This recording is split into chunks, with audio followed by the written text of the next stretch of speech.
Hello and welcome back to Sacred Magic 101. I am Sammy. So today I wanted to get back on the story that we were talking about last time, dealing with Aztec mythology, right? I wanted to get back on the story of the legend of the suns. Okay. If you haven't watched the first video, feel free to go ahead and watch that video. That way you understand what this video is talking about. Okay. So another legend says that the remaking of the earth after the great flood happened in a different way. So this tale says that Quetzalcoatl as well as Tezcatlipoca looked down and saw that there was nothing but water. But in this water swam a great monster. The monster's name was Calacachutli, which means Earth Lord. Even though the creature itself was female, it was a giant thing with mouths all over its body and a ravenous desire to eat flesh. The gods thought it looked likely that the monster would devour anything they managed to create. So they devised a plan to be rid of Tlacochtitli and make a new earth at the same time. Quetzalcoatl and Quetzalcoatl therefore transformed themselves into monstrous serpents, right? So big snakes. In these forms, they dove into the water and attacked Tlacochtitli. The gods wrapped themselves around the body of the monster and began to pull. No matter how hard Tlacochtitli thrashed, she could not escape the grip of the gods. Slowly, the body of the monster began to tear apart, until finally it was torn in two. The top half of Kuchikatli became the new earth, and the bottom half was flung up into the sky to become the heavens. Kuchikatli screamed in pain as she was torn asunder. The other gods heard her in her agony and were very angry at what Quetzalcoatl and Tezcatlipoca had done to her. But they could not heal her wounds. Instead, they transformed her body. Her hair became flowers, shrubs, and trees, and from her skin grew the grasses. Fresh water sprang from her eyes in the form of rivers, wells, and streams, and her mouth became the caves of the world. Mountains and valleys were made from her nose. But even though she was no longer a monster, Dr. Kalechi still had a need for fresh blood and flesh. Until once the people had begun created, they made sacrifices to feed her. In this way, the earth continues to provide all the things that people and animals need to live.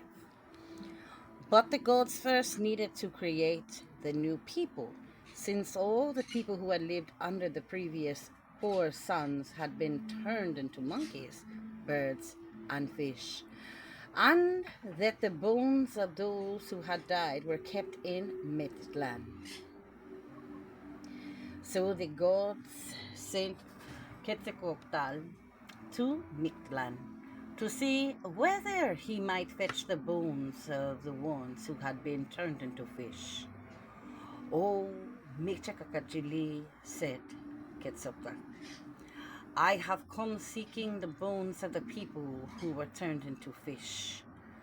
"Why do you want them?" asked the Lord of Mictlan. "The earth was destroyed in the great flood," said Quetzalcoatl. "The plumed serpent, and we have rebuilt it and made a new sun and moon and a new sky, but there are no people. We wish to use the bones to make new people, for it is good that the earth to be inhabited." But Mictlantecuhtli was jealous of all the things that he kept within his realm. He did not care whether the earth had people on it or not, and he did not want Quetzalcoatl to have the bones, so he gave Quetzalcoatl a test.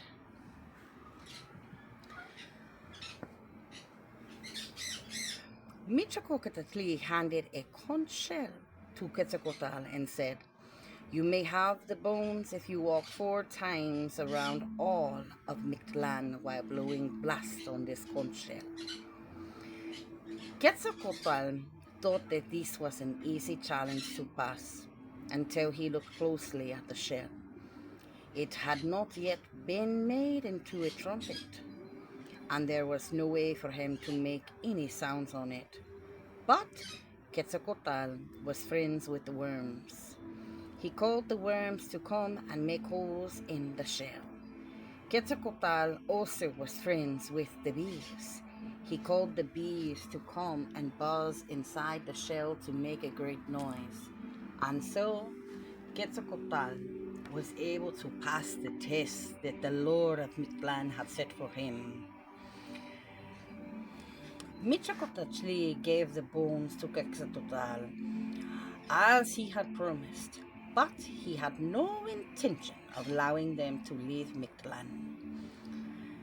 Michoacotl ordered his servants to dig a deep pit along the path that Quetzalcoatl was taking.